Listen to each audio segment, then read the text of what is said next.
Ialah Pak Joko Murtanto, seorang guru ngaji yang berasal dari Dusun Gunung Sono, Gilirejo Lama, Kecamatan Miri, Sragen, yang telah menunjukkan keteguhan dan dedikasi yang luar biasa dalam menjalani peran sebagai pendidik dan pemimpin masyarakat. Sebagai seorang guru ngaji dan ketua takmir Masjid Al-Bayyinah Likwid, serta pengasuh PAUD TK Jasmine As-Salam, Pak Joko telah menjadi tulang punggung dalam membangun pendidikan agama dan pendidikan anak usia dini di desanya. Meskipun beliau adalah seorang penyandang disabilitas, hal tersebut tidak menghalangi semangat dan dedikasinya dalam melayani masyarakat.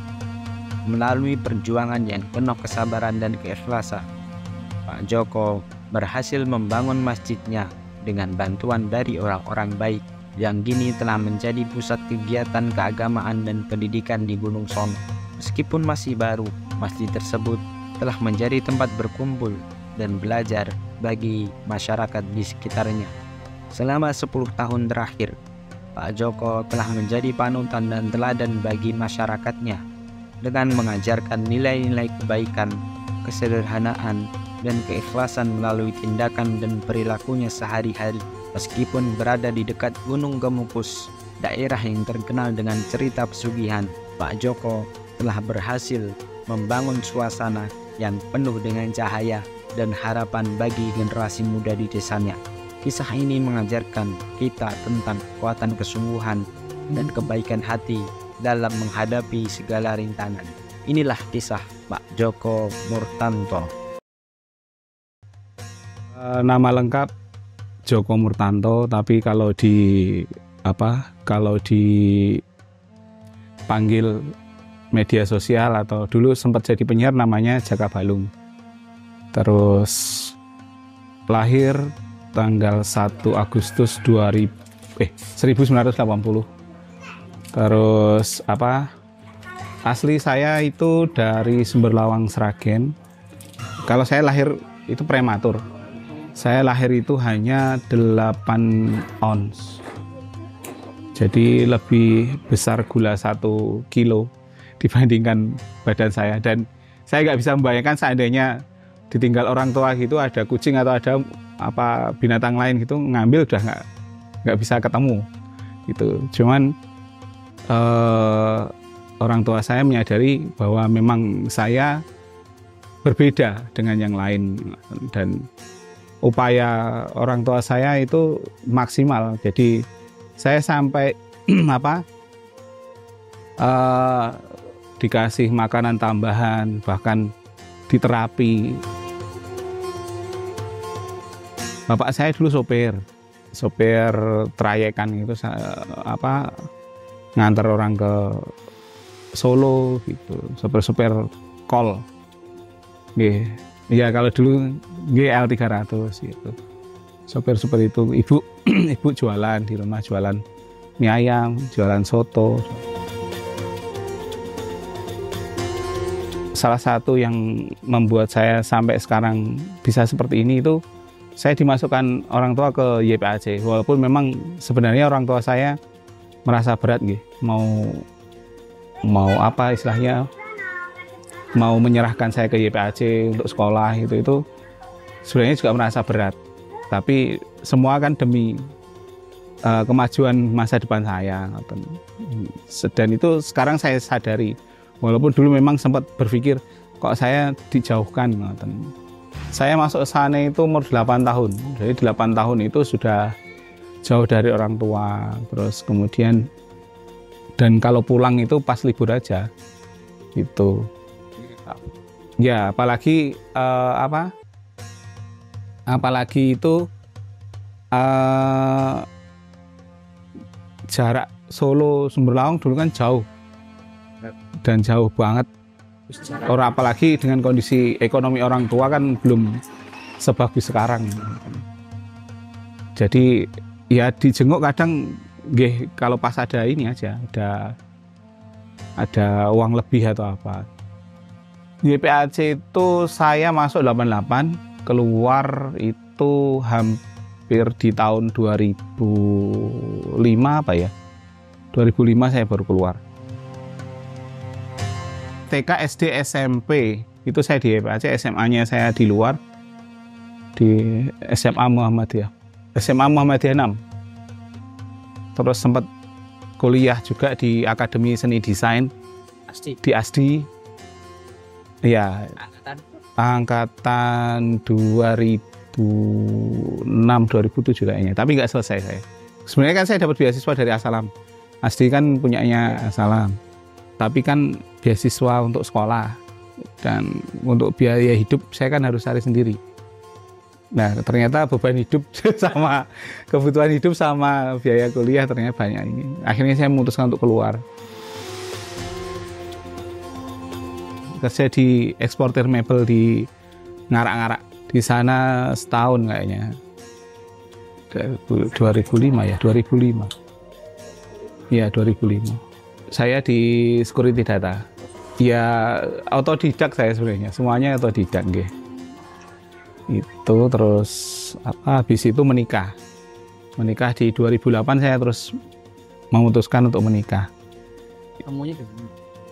Ketemunya saya dulu kan kerja terus ngerasain kok kerja kalau hanya untuk sendiri gitu kan kadang kayaknya kok masih semangatnya itu kurang. Nah ini terus saya telepon kakak di anaknya Pak D itu, saya kira-kira ada yang mau enggak sama saya gitu, siapa tahu ada yang khilaf ngoten saja gitu. Terus saya nggak tahu tiba-tiba kakak saya kan kebetulan ustadz, nah itu muridnya, istri saya itu muridnya beliau, terus dikasih nih ada KTP. Nah buat apa tat? Saya ini butuhnya jawaban kok. Setelah ta'aruf gitu kan, ya ini makanya kamu dikasih KTP itu suruh ngurusin semuanya dan lain-lain. Saya itu belum ngomong sama orang tua, itu belum bicara sama orang tua kalau mau nikah. Kayaknya kurang 3 hari atau apa itu saya bilang ke orang tua saya mau nikah gitu. Orang tua ya kaget. 3 hari sebelum nikah? Iya. Nikah kok kayak dolanan gitu. Nikah kok kayak main-main, harus nyiapin apa-apa gitu. Tapi semuanya alhamdulillah kan sudah banyak yang nyukupin. Saya beranikan untuk menikah itu.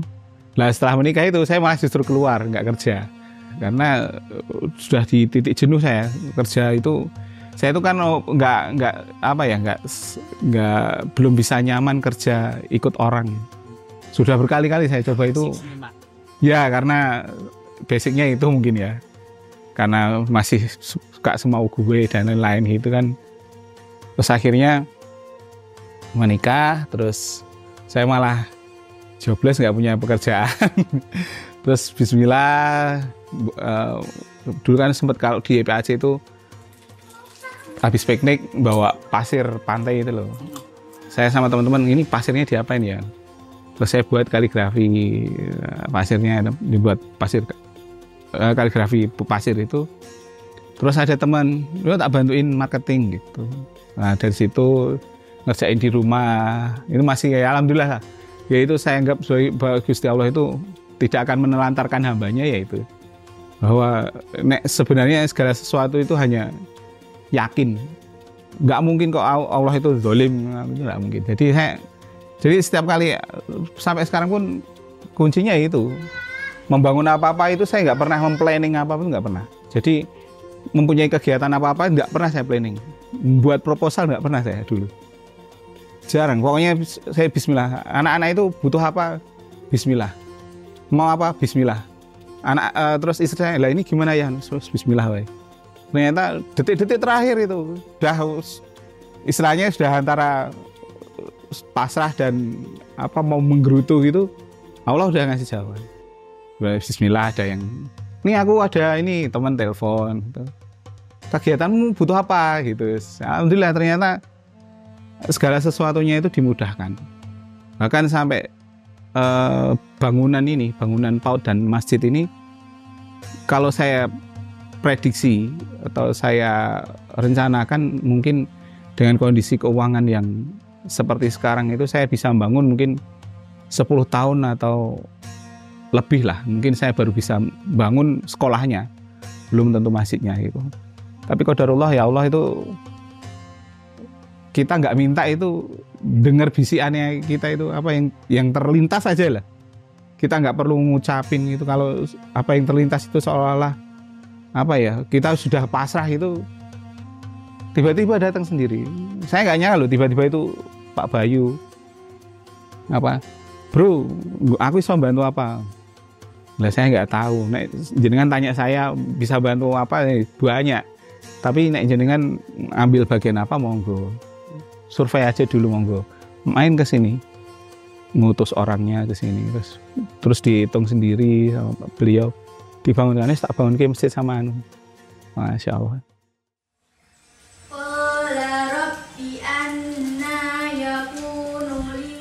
Saya masih bolak-balik cari kerja di Solo, kerja masih freelance gitu. Terus akhirnya apa?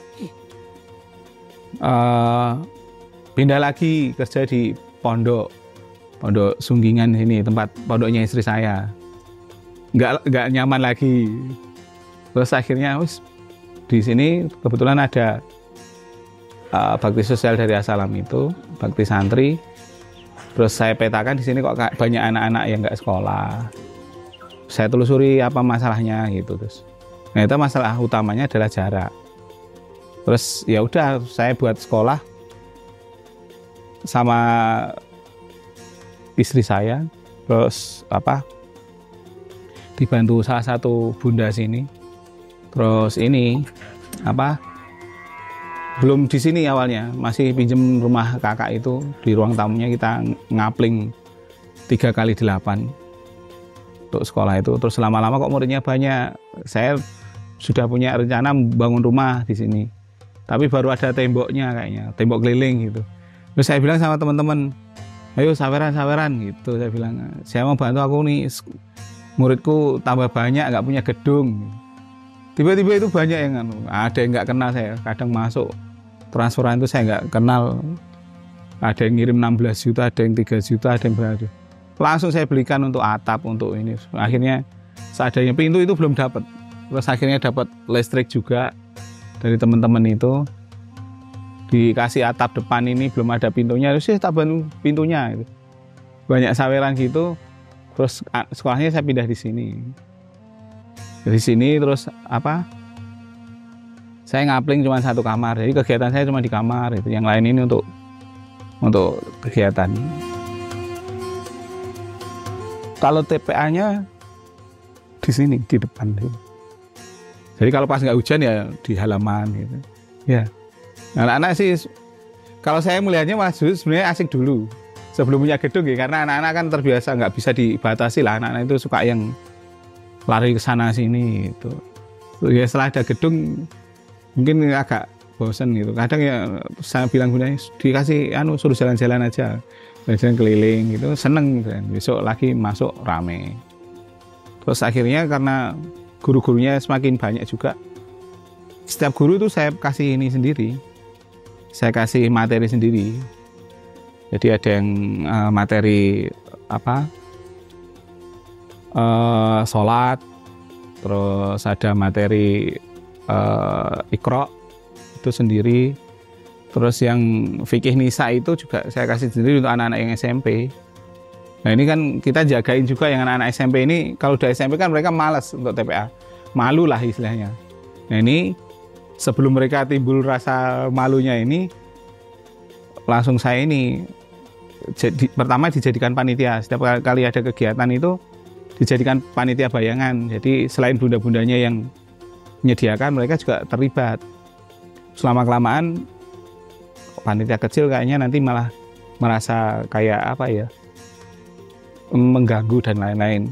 Terus mereka dikasih tanggung jawab jadi remaja masjid, jadi 20 orang lah. Banyak, tapi banyak kan cewek ya kan, saya. Nah ini dan cowoknya cuma 3 itu pun masih aduh susah juga. Tapi saya bismillah, saya sama Pak Bayu komen anak-anak ini harus dibangun jiwa raganya, itu harus benar-benar kuat gitu kan. Anak-anak sekarang itu beda gitu. karena entah apa yang berpengaruh dengan apa yang dikonsumsi atau enggak sih saya nggak tahu. Terlalu banyak HP. Gampang melo, gampang galau, baper, sedikit-sedikit lah. Jadi saya kira anak-anak ini kalau mereka main HP terus, kemudian tidak ini nggak diselamatin. Nah, kalau laporan dari orang tua itu pulang sekolah, masuk kamar, kunci, ya keluar makan, terus masuk lagi kunci. Nah, ini orang tua kan ngeluhnya sama kita juga, buat tolong dikasih kegiatan. Nah ini makanya saya bingungnya lah, masuk ke jadi anak remaja masjid. Terus jadi remaja masjid, anak-anak ini dikasih tanggung jawab masing-masing lah. Jadi mereka diajarin kalau Jumat Berkah itu nanti rencana kita juga mau ngasih. Kalau biasanya kalau Jumat Berkah kan makan untuk apa jamaah atau apa. Kalau enggak, kalau kami beli sembako, mungkin saat ini bisa beli beras. Itu kita kasihkan ke orang tua yang jompo, janda gitu. Jadi mereka biar merasakan ini loh dari uang jajannya nyisihkan 1.000, 2.000. Kendala terbesar itu apa ya? Yang terbesar malah justru kadang orang tua nggak support. Banyak hal. Kadang aneh sih, kadang orang tua itu kalau kita kan pengennya anak itu jadi anak yang soleh. Jadi ketika disekolahkan di tempat kami itu dia berpikirnya sana banyakkan agamanya. Aduh, aku lah yo memang kayak gini sekolah agama gitu loh. Kita memang membuat sekolah yang berbasis agama itu ya karena kalau nggak ada agama gimana gitu. Kita bayangin yang di sini yang istilahnya jauh dari kota itu ada dampaknya luar biasa, apalagi yang di pinggiran kota, apalagi yang di kota lah mereka. Ya sekarang anak-anak itu di sini mereka sudah mau TPA tanpa kita suruh. Itu sudah alhamdulillah. Apa yang kita ajarkan itu nggak melulu tentang huruf hijaiyah. Kadang ya kita selingi cerita. Kadang saya datangkan kayak pendongeng. Ya saya suruh ngasih motivasi ke anak-anak. Ya memang niatan kami sebenarnya kan memfasilitasi anak-anak desa sini itu mendapatkan pendidikan yang layak, yang bagus. Syukur-syukur nanti fasilitasnya lengkap. Jadi sudah tidak ada lagi perbedaan fasilitas pendidikan. Ya semampu kami lah, makanya kami pengen membangun SDM dulu. Bahkan kami legalitas operasionalnya kan belum. Karena terbentur banyak aturan ya. Karena salah satu syaratnya kan harus luas tanah itu harus 300 meter persegi. Ya, untuk PAUD TK. Terus harus ada yang S1. Kemudian harus ada yayasan dulu. Nah, makanya kami juga buat yayasan. Nah, alhamdulillah yayasan itu pun kami dikenalkan dengan orang yang baik juga. Jadi ketika yayasan itu kan harus punya aset. Nah, kami nggak punya aset apa-apa. Sama harus punya dana ya aset. Ya, saya juga tenang aja nanti tak buatkan. Sama notarisnya itu nol biaya, semuanya nol biaya. Bahkan beliau yang malah nyumbang. Awal pembangunan ini kan dapat dari Asalam juga. Jadi kayak alat permainan edukatif itu semuanya dari Asalam. Dari Pondok Asalam. Jadi sebenarnya siap tidak siap itu. Ini kapan saya mulai? Januari besok, padahal kesininya bulan apa ya? Desember apa itu. Januari besok itu harus sudah siap. Tanggal 3 harus dibuka. Waduh, ini saya membayangkan sudah buka terus ngapain gitu. Saya kan masih belum tahu gitu. Proses perekrutan murid, penerimaan siswa baru itu bagaimana. Bismillah. Pertama didominasi anak saya. Terus anaknya keponakan. Terus tetangga yang paling dekat. Murid itu awal 5 tok. Muridnya 5, terus kalau ada yang hajatan, yang masuk cuma gurunya. Jadinya guru satu ngajar yang lain. Itu yang belajar ya gurunya aja. Anak-anak pada main di tempat orang hajatan. Tapi lama-kelamaan itu 10, 12. Terakhir kemarin kami punya 40 murid. Untuk SDM pengajarnya, entah dari TPA, entah TPA atau PAUD, gimana problemnya? Problemnya itu mereka percaya dirinya rendah sekali. Terus kemudian rasa malunya, kan mana perempuan ya, rasa malunya luar biasa. Dulu jadi kalau nggak ditanya nggak ngomong. Jadi kalau saya dulu di kantor gitu, ketemu gitu kayak ketemu gedebok pisang, diajak ya diem, anyep gitu, diem aja. Lama-lama keluar suaranya, terus habis itu terus kok malah kebablasan, sekarang malah ngerjain saya. Sering ngeceroy gitu sekarang. Nah ini dulu ada satu pengalaman itu, anak-anak main di luar, main-main di outdoor, main-main prosotan, main juga jungkit gitu. Gurunya manggil, tak suruh manggil muridnya, suruh masuk. Nggak berani kok, malah mau nangis kok. Lah kenapa? Ya aku malu. Loh, kalau muridnya kok malu gitu. Tapi terus nggak lama juga, terus saya ajak ngobrol, saya ajak ngobrol, saya semangatin bahwa ya guru kan harus komunikatif. Tapi kan ngomong saya nggak gitu. Saya ngomongnya ya saya sambil main Gojek dan lain. Bahkan kadang bareng-bareng gitu ngajak jajan gitu, Kadang jajan cilok gitu sampai Solo. Ya sambil lihat-lihat, kadang mampir ke tempat teman-teman yang punya sekolah gitu. Diskusi gitu. Terus begitu keluar, terus mereka sudah mulai nyaman gitu. Hampir semuanya itu nggak punya suara dulu. Semuanya, nggak ada terkecuali. Semua pengajar. Sekarang sudah alhamdulillah. Bahkan terakhir itu kemarin ya, kayaknya waktu itu saya semestinya yang ngasih sambutan, tapi saya ada kegiatan lain, saya wakilkan. Saya kasih teks. Dan ini nanti tinggal baca. Berani. Saya pikir kan akan berkeringat atau gimana, santai ternyata. Berarti sudah bisa, aman. Kalau saya kan hanya memanfaatkan anugerah dari Allah, saya diberikan teman-teman yang baik gitu, saya manfaatkan. Apalagi orang-orang yang punya giroh untuk sedekah itu, kayak Pak Bayu itu kan saya punya guru. Itu memang salah satu syaratnya harus kuliah. Bayu berapa orang? Wah, aku ya kaget. Maksud saya kan saya pikir kan mungkin keberatan atau gimana. Beliaunya enggak. Udah berapa orang? Waduh, ini satu dulu aja, Ustaz. Lah yang lain enggak ada. Yang lain belum siap. Yaudah itu satu dulu, nanti segera yang lain gitu. Terus tahun ini saya masukkan 2 orang. Nah, terus sama Pak Bayu, kamu itu loh ngurusin yayasan nggak punya titel, sesok kuliah. Wah, ijazahku hilang. Ijazah saya itu hilang. Saya dulu kan sempat jadi relawan di Solo Peduli. Nah pas di situ itu ijazah saya kayaknya ikut pas gempa Jogja atau kalau itu kayak saya kan dikardusin lah, kayaknya temen bungkusnya kan di kamar yang tempat kita ini. Nah kardus saya itu kayaknya ikut, isinya ijazah semua. Saya itu besok diurus, pokoknya diurus, kamu harus kuliah lagi. Umurku wis tua ya kan kuliah lagi loh.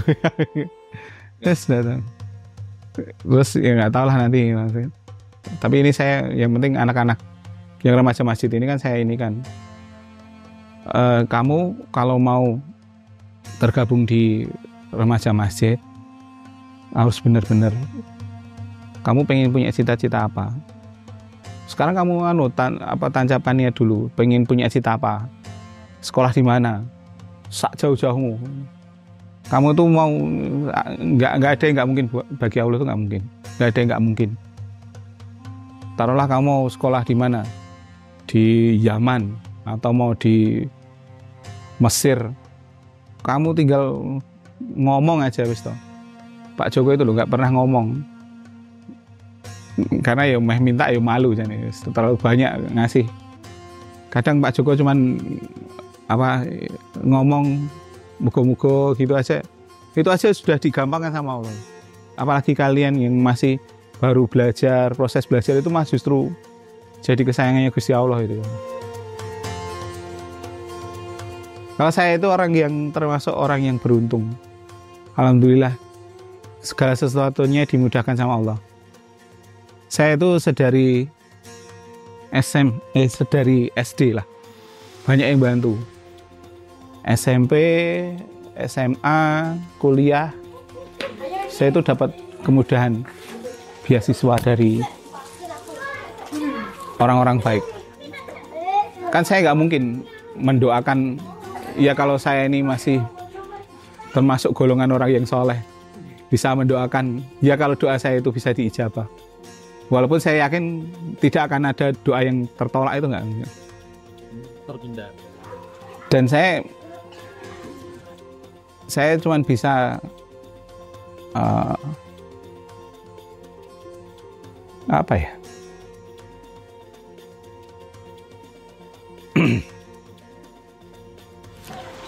Membalas apa?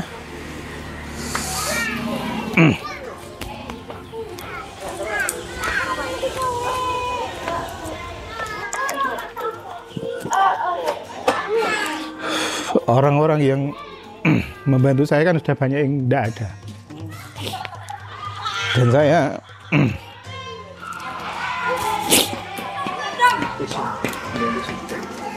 Dan saya itu apa? Mungkin bisa membalasnya hanya dengan apa?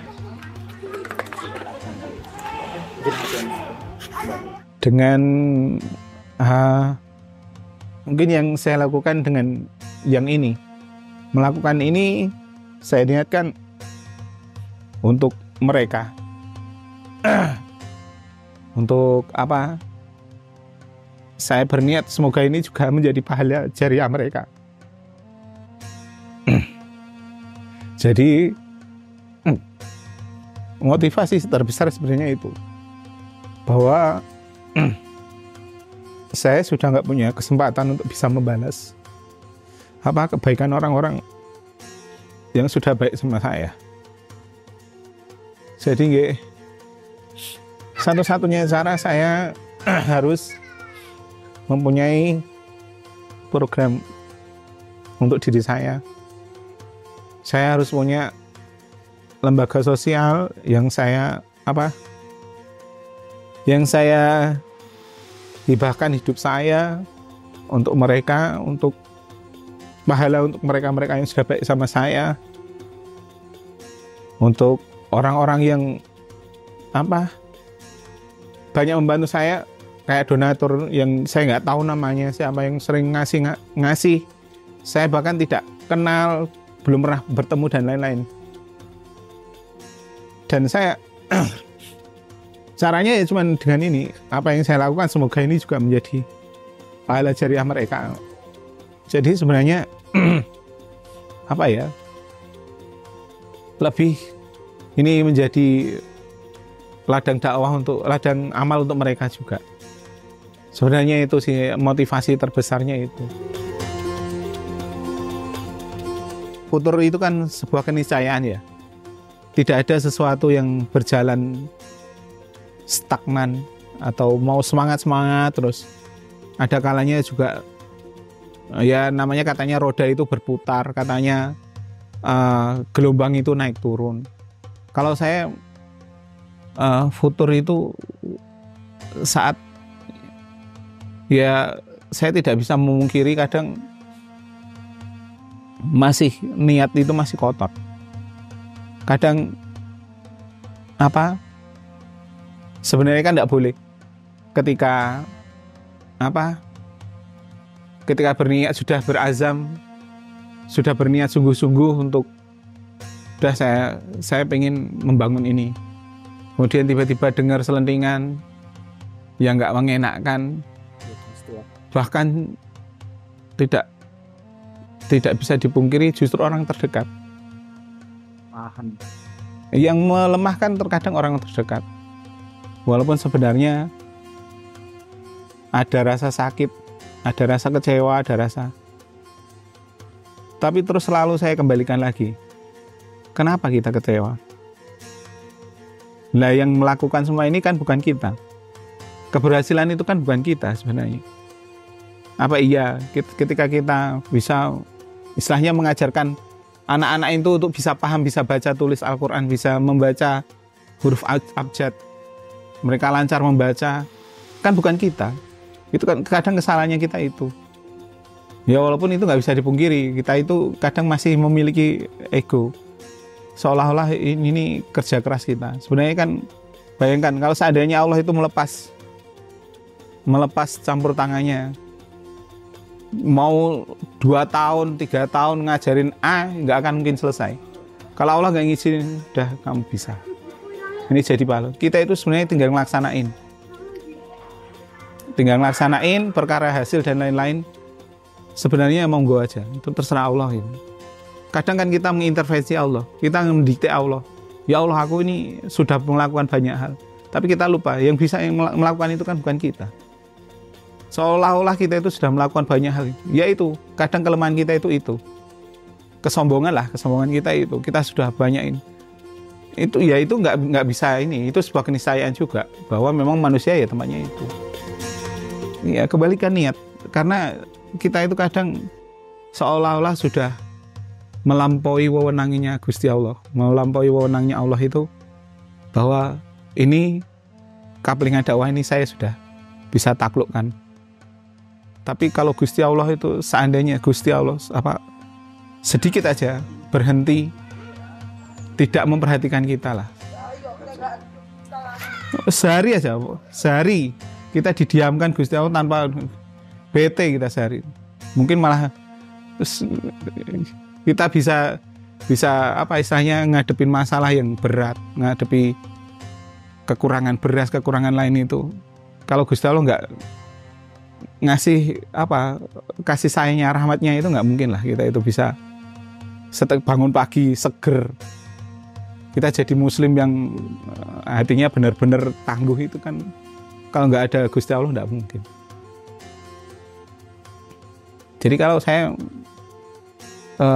kadang silaturahmi juga ke ustadz atau bahkan ke belajar ke teman yang kadang teman nongkrong, kadang teman yang baru sakit itu saya kadang datang tak tanyain apa sih keinginan. Aku sudah sakit-sakitan kayak gini nggak pengen apa-apa. Aku pengen kui bisa sholat, bisa ibadah. Itu kadang menohok lagi, oh iya. Saya itu pernah 3 bulan itu nggak bisa jalan karena kena asam urat. Terus saya kembali keingat lagi. Saya dulu kan nggak bisa jalan. Jadi masuk YPAC itu saya nggak bisa jalan. Umur 9 tahun itu saya operasi kan. Nah kebetulan ketemu sama, ya alhamdulillah ketemu sama ikhwan. Dan dia kebetulan yang nerapis kaki saya. Ditanyain dulu waktu saya tahu sebenarnya beliaunya ini mau mendekatin saya gitu. Pertama kali bisa jalan yang antum lakukan apa? Saya itu ngerayain jalan kaki dari YPAC ke Singosaren kurang lebih 10 kilometer dan itu malam tahun baru kayaknya. Nah teman saya seneng nggak bisa jalan itu? Seneng. Tapi pernah nggak terbayang sama antum itu nikmat antum bisa jalan ini dicabut sama Allah. Tiba-tiba nggak bisa jalan lagi. Dari situ saya langsung, kan mungkin saja tiba-tiba saya jalan jatuh nggak bisa jalan lagi, atau mungkin kepleset kaki patah nggak bisa jalan lagi, atau tiba-tiba benar-benar nggak bisa jalan dibuat Allah. Sangat mungkin buat Allah. Terus saya harus gimana? bentuk mensyukuri nikmat Allah itu nggak seperti itu. Gunakan untuk jalan ke majelis ilmu. Makanya terus saya itu bentuk TPA itu, terus saya datengin ustadz-ustadz ke YPAC untuk ngaji, membentuk kajian karyawan juga. Dan alhamdulillah dari situ terus terpupuk, oh iya, agar nggak futur ya, kamu baru ngadepin masalah kayak gitu, coba nih diambil nggak bisa jalan. Ya itu terus selalu jadi andalan, kalau saya ingat itu. Karena nggak bisa jalan itu nggak enak. Bagaimana membangun generasi penerus yang lebih baik untuk bisa menghilangkan stigma bahwa Gunung Sono adalah tempat yang jelek lah dulu, di stigma tempat yang nggak bagus karena kena dampak di bawah Kemukus itu. Dan kedepannya saya pengen justru dari sini itu terlahir anak-anak yang istilahnya mereka menjadi penyeru, menjadi daiyah, menjadi muslim yang entrepreneur, jadi muslim yang tangguh, senang sedekah dan lain. Makanya saya setiap kali ada orang yang sini, anak-anak itu saya undang. Ini loh, mereka datang dengan kemampuan masing-masing. Kamu itu bisa apa? Kamu bisa nulis, belajar nulis. Kamu bisa ngedit foto, kamu ngedit foto. Kamu gunakan HP-mu untuk apa? Untuk ngedit video, kamu gunakan, kamu belajar. Nanti insya Allah suatu saat, kan rencana kalau setiap Ramadan itu kami selalu ngadain kegiatan pesantren akhir pekan. Itu kami biasanya kadang ngisi kalau kemarin kan kayak penggunaan Canva untuk desain dan lain-lain, desain sederhana dan lain-lain. Kemudian editing foto, video dan lain-lain. Terus yang terakhir itu kan ada anak KKN itu, jadi kita buat minuman instan yang itu biar kedepannya itu bisa dikembangkan sama anak-anak remaja masjid gitu. Ya pengennya sih dari sini kalau bisa itu jadi muslim unggulan. Intinya sih itu. Ya jadi stigma terbelakang, terpinggirkan, desa pelosok dan lain itu nggak bisa, sudah nggak ada lagi lah. Bahwa di sini adalah tempat anak-anak itu berkembang jadi anak-anak yang baik, jadi anak-anak yang soleh, anak solihah itu. Intinya seperti itu. Walaupun memang tantangannya kadang orang tuanya sendiri.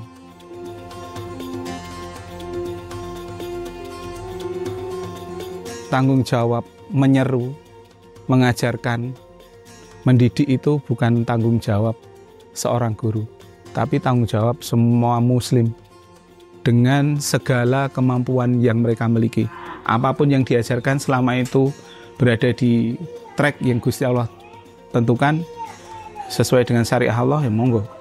Ayo kita sama-sama, dan kembali lagi bahwa semua ini yang kita lakukan semata-mata karena Allah. Karena kalau bukan karena Allah, yang kita dapat cuma lelah. Kalau nggak lillah ya lelah. Gitu. Karena kalau sudah lelah, kita udah nggak punya niat apa-apa, ya cuma capek. Padahal kita sudah membayangkan sudah begini begitu, pahala kita banyak dan lain-lain. Kita tidak usah berbicara tentang pahala, itu nanti urusannya Allah yang ngasih pahala. Kadang yang belum tentu kita sudah melakukan banyak hal, seolah-olah sudah melakukan ini itu ibadah bagus ini. Ternyata hanya karena kita membicarakan orang lain kita jadi kehilangan nilainya. Jadi pokoknya untuk semua guru, semua pendidik, dan semua orang itu adalah guru. Jadi tanggung jawab itu bukan tanggung jawab panjenengan semuanya. Bukan tanggung jawab satu orang saja atau guru, tapi memang tanggung jawab kita semua. dengan apa yang sudah dikaruniakan oleh Allah. Manfaatkan, karena jangan sampai suatu saat Allah menanyakan, kamu sudah saya kasih seperti ini, kamu lakukan untuk apa? Jangan sampai kamu dikasih kepintaran bisa mengaji, kamu ngajimu untuk kamu ajarkan atau untuk kamu sendiri. Jangan sampai pertanggungjawabannya akan menyakitkan.